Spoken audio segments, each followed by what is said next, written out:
Yo, what's up guys, C-Jax back with another video, and today I'm going to be talking about why I think Vince McMahon is a way better booker than Triple H. Obviously because of the way Vince McMahon left WWE and the bad moments he had in his booking, leading up to his eventual departure from the company, people just automatically support Triple H out of spite for Vince McMahon for many different things, right? But at the end of the day, to me, it's important to be balanced. Vince McMahon was in WWE for 30, 35 years, and he had 3 decades overall of absolute greatness as far as I'm concerned. And yeah, he had a 5-year run or however many year stretch you want to call it in the late 2010s where he just wasn't that good. But the same objectivity, quote unquote, that people bring to Vince, bring it to Triple H. Triple H has been booking for a year and a half. The last 6 months since Mania 40 have been garbage on average. They've been awful. Right? But for some reason, no one's focusing on that. We're only focusing on the good things that Triple H has done. So we have to be balanced in everything. In this video, I just want to say this quickly. I'm only talking about them strictly as wrestling promoters and wrestling bookers. So all the other off-camera stuff between these two, leave it at the door. I'm not an FBI investigator. I'm just a YouTuber. So let's get into the video. Now, reason number 1.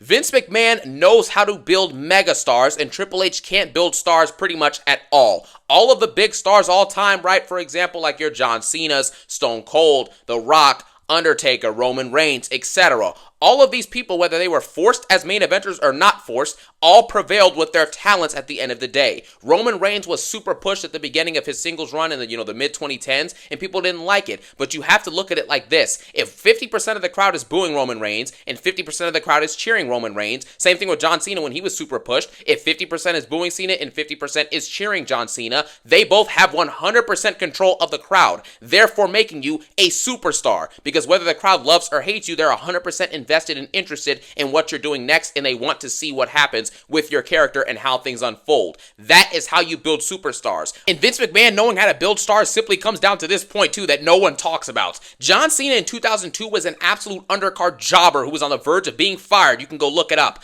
Vince McMahon turned that undercard jobber on the verge of being fired into what many people perceive now is one of, if not the greatest WWE superstar of all time. Of all time.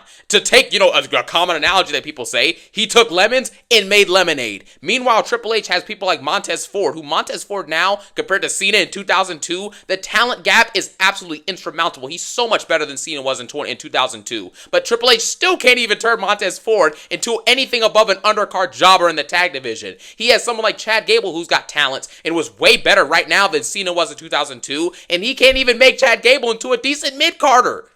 You know what I'm saying? He has people who have at base way more talent than 2002 John Cena and can't turn them into mid-carders, but Vince McMahon takes an undercard jobber on the verge of being fired and turns him into one of the greatest of all time. That's all you need to know. Also, Vince knew how to book these people and make them entertaining and make them feel like big names. Someone like The Rock, for example, is one of the most entertaining WWE superstars and just entertainers in general ever. Stone Cold, same thing. Undertaker, Shawn Michaels, etc. All these people are some of the greatest in-ring performers we've ever seen in the history of wrestling.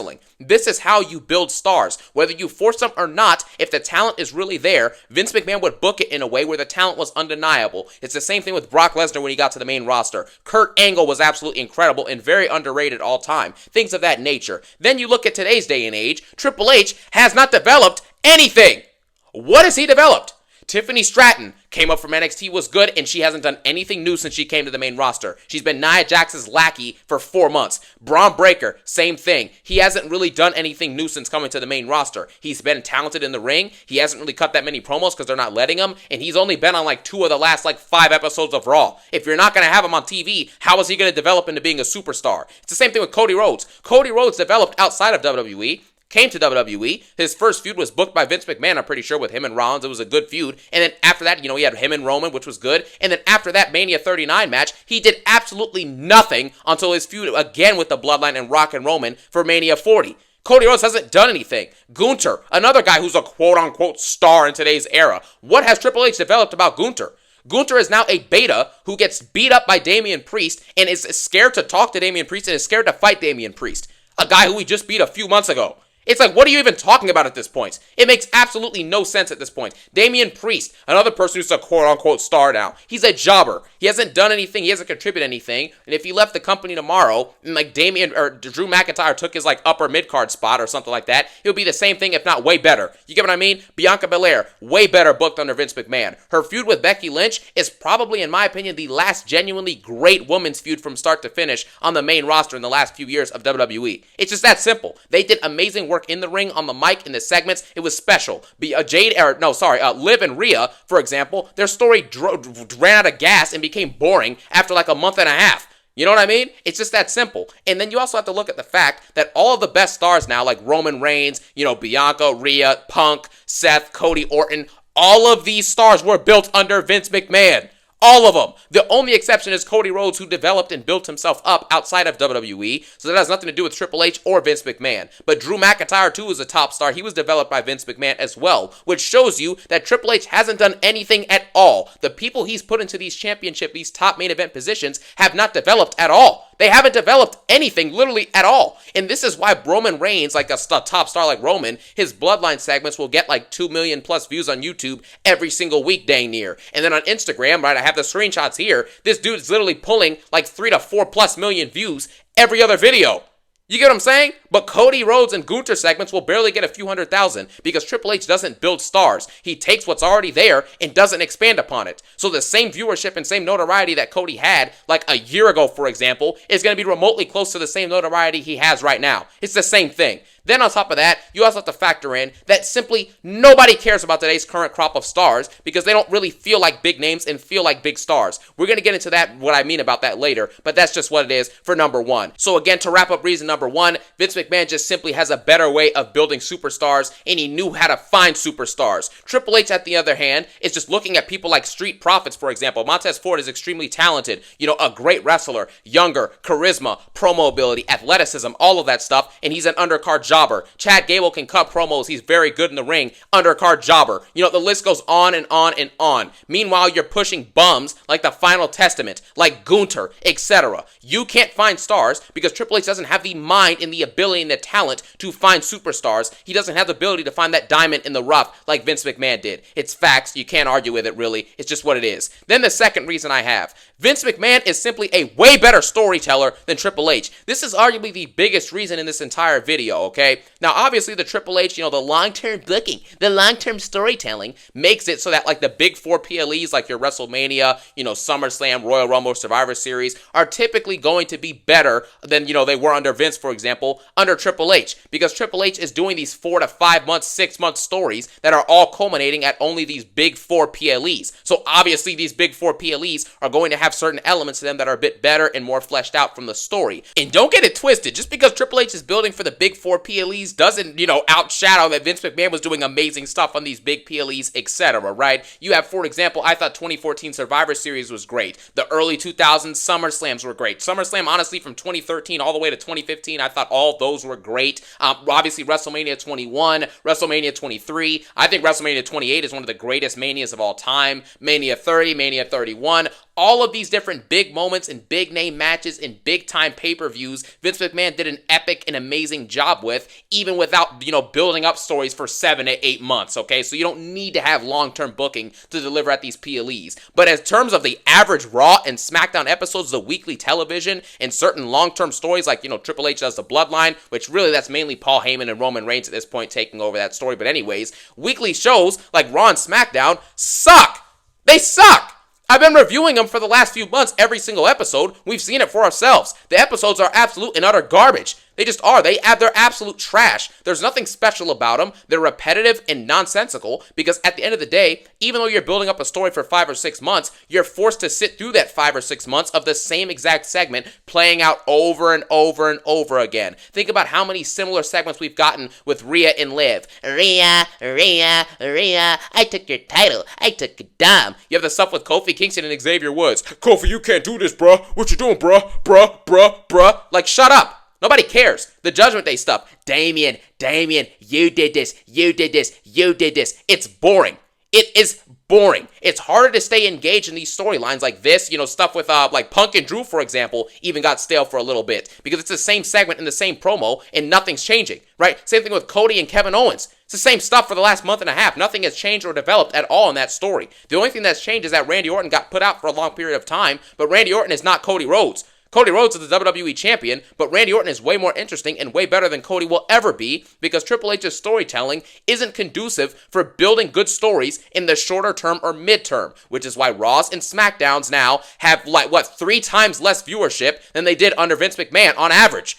It's the fact the proof is in the pudding. We have to look at this stuff and be objective with it, y'all. If you're not getting the same viewership as someone who literally was, booking before you, that means that you are simply not doing something correct. I don't want to hear about, there's different ways to watch it now. There's different ways to watch it now. Like, stop it. It's an absolute joke at this point. The same ways to watch Raw were around 10 years ago, when 10 to 15 years ago, when 3 times the amount of people were watching as they do now. So stop making excuses. And even with, shorter term, mid-term, and long-term stories, let me just list off to you a couple things that I realized about Vince McMahon's short-term booking, right? His short-term booking was great because you had stuff like the Summer of Punk in 2011, amazing stories with Cena and Triple H, etc.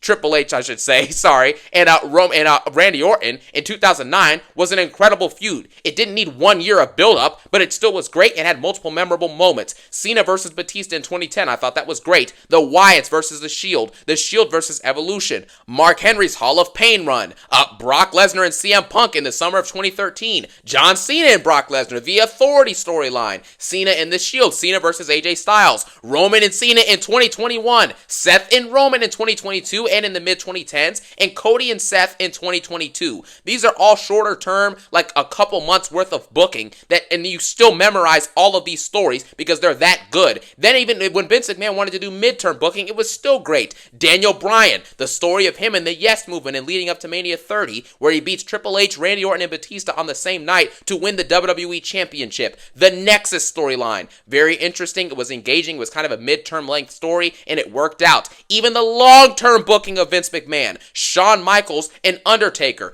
great story that stretched over like a year and a half. John Cena and The Rock, that was introduced in 2011. The first match didn't happen until 2012, and the feud stayed engaging. It stayed consistent. It had a great match at Mania 28, in my opinion. And on top of that, the hype, the intrigue, the promos felt personal. It felt intriguing. It felt special. Nowadays, you just get the same repeated segment for 8 weeks straight. What am I supposed to do about this? Seriously, it's boring. Nobody cares about Liv Morgan and Rhea saying the same thing for 8 weeks straight. Nobody cares about the Final Testament being forced again in every storyline, and they don't contribute anything to the show. It's boring.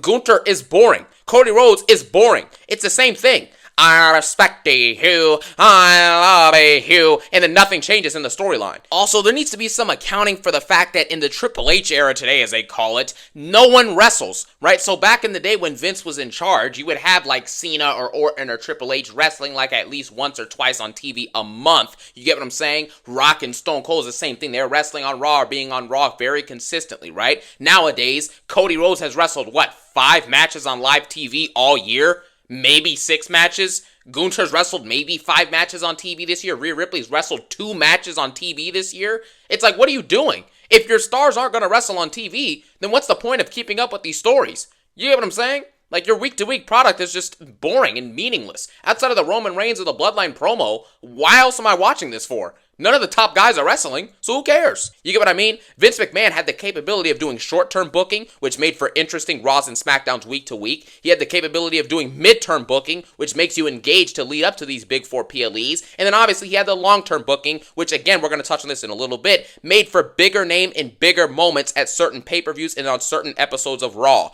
Little things like, I'll talk about this in a second, Dolph Ziggler cashing in his Money in the Bank briefcase. Stuff like that goes a longer way than seeing Cody Rhodes come out and cut the same promo for 6 months just to wrestle one good match. It's ridiculous at this point. It really is. The point is that Vince McMahon was able to cultivate stories of all kinds of time lengths, and he was able to make them just as interesting, if not way better, than Triple H does on average. And this is why the PLEs with Vince McMahon, you can find more than just 3 or 4 good PLEs from one specific year of Vince McMahon's prime, because he had bigger TV matches, he had bigger weekly TV segments, and his pay-per-views and his storytelling at every level were just simply better on average when Vince was in his prime. Because when he was in his prime, you had the mass viewership, you had engaging stories, and everything felt like it was continuing week to week without replaying the same narrative over and over and over again. Reason number 3, predictability versus spontaneousness. Now, obviously, what I mean by this is that every single PLE and every single match now with Triple H is predictable at this point, right? Cody Rhodes versus Kevin Owens at Bash in Berlin. Nobody thought that Kevin Owens was going to win that match. Just like nobody thought Randy Orton was going to beat Gunther at Bash in Berlin. Nobody genuinely thought that Damian Priest was going to retain at SummerSlam. No one thinks Damian Priest is going to win in a couple weeks at Survivor Series. It's the same method of booking. Everything is predictable, but because it's a longer, drawn-out story, you feel like you're getting a bigger payoff, but in reality, none of this stuff really matters at the end of the day. It's the same thing with it just being boring and stale, like with Io Sky. Now, obviously, what Triple H does, it makes way for certain things to be better long-term. Your WrestleMania is going to be amazing. I thought Mania 39 and 40 were both awesome, right? SummerSlam this year was very good, etc. But over a while, it gets boring and stale and predictable. Io Sky, for example, a few weeks ago, got her number one contender for the Women's World Heavyweight Championship. The match has not happened yet. It's been 3 weeks. It's not going to happen next week on Raw, and it's not going to happen at Survivor Series, and it's not going to happen the Raw after Survivor Series. So she's going to have to wait, 7 or 6 weeks for one championship shot that she earned weeks ago? What? It doesn't make any sense. And we know that now that Rhea Ripley's back, Io Sky's not going to win anyways. We're waiting 7 weeks for one title defense that we know she's not going to win. Cody Rhodes is the same thing. He hasn't had one engaging feud this year where you genuinely thought he was going to lose. And this makes everything he does, says, or everyone he wrestles, boring. Because we know they're not going to beat him. We know it. And there's nothing interesting in the story to make us engaged to want to watch this stuff. Gunther, it's the same thing. We know Gunther's not going to lose to anyone unless it's CM Punk, Rollins, or John Cena. So what's the point of watching any of these matches? He's not going to lose to Damian Priest. We already saw this match. We already saw him versus Sammy 2 or 3 times. And we've already seen, the situation where it was, Gunther versus Randy Orton, 2 or 3 times as well. So nobody cares anymore. It's boring. And although sometimes it's stupid, right, when you have like Kofi Kingston losing the WWE title in like 5 seconds, yeah, that's dumb. A couple of the things with Vince McMahon's spontaneous booking were dumb. But at the end of the day, when things are less predictable, you are more interested and intrigued in what's going to happen next because everything's new. So you're asking yourself, okay, how are they going to bail out of this? What's going to happen with this? How is this booking going to develop? Wait, this makes no sense. What's going to happen now? It makes you intrigued, so you're tuning in week to week. The Rock and John Cena, for example, right? That match at Mania 28, it was a pick'em. It was a pick'em of who's going to win that match. Rollins cashing in at Mania 31, completely unexpected. Or in like DDTing Stephanie and then kissing her while Triple H is tied to a rope, or tied to the turnbuckle, I should say. It's spontaneous. It's random. Dolph Ziggler cashing in, amazing cash in, one of the best ever. Him soloing the Authority and then Sting showing up at the end of Survivor Series in 2014.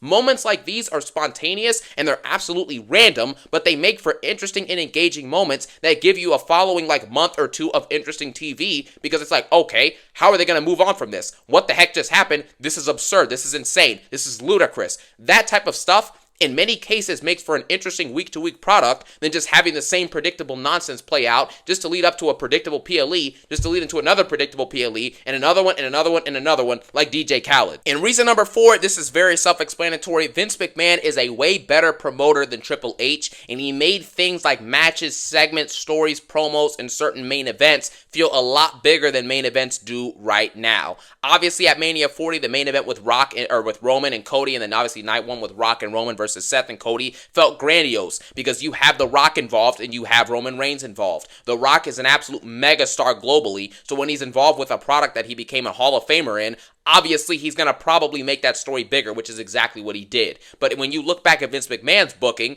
Vince McMahon, to his detriment at times, was not always concerned with what exactly was the best specific story. And obviously you need to, make the fans happy. You need to put on the best story. But at the same time, you need to make a match that's big enough to the point where a lot of people watch it, a lot of people view it, and you make a ton of money. Wrestling is a business, okay? It's not a freaking, it's not necessarily a movie or a TV show, right? Where you need to have, phenomenal episodic storytelling and thematic layers every single episode. At the end of the day, it's wrestling, right? So Vince McMahon, for example, knows that people wanted Daniel Bryan as champion, so you had it for like 2 seconds at SummerSlam of 2013, and he took it away from you and had you build back up to Mania 30 when he eventually won the championship. Again, a main event at Mania 28, John Cena versus The Rock. Some people say that CM Punk should have main evented versus Cena or The Rock for the WWE championship, but is CM Punk and Cena really going to sell more tickets than The Rock versus John Cena?